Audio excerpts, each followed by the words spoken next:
Setiap tanggal 12 November diperingati sebagai Hari Kesehatan Nasional.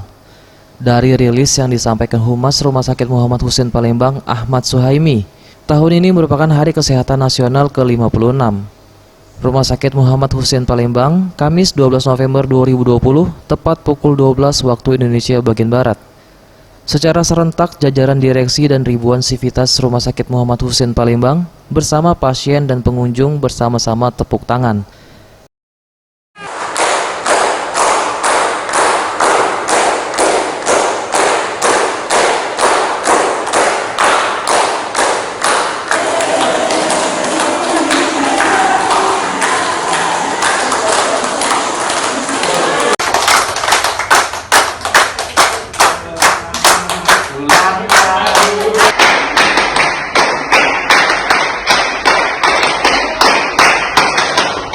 Kegiatan tepuk tangan selama 56 detik ini sebagai bentuk apresiasi terhadap masyarakat dan tenaga kesehatan yang telah mematuhi protokol kesehatan.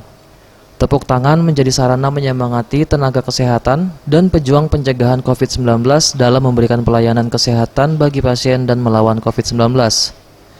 Tepuk tangan juga ucapan terima kasih kepada pengunjung dan pasien serta masyarakat atas dukungannya kepada tenaga kesehatan dalam memutus mata rantai pandemi COVID-19. Tim Liputan Sriwijaya TV.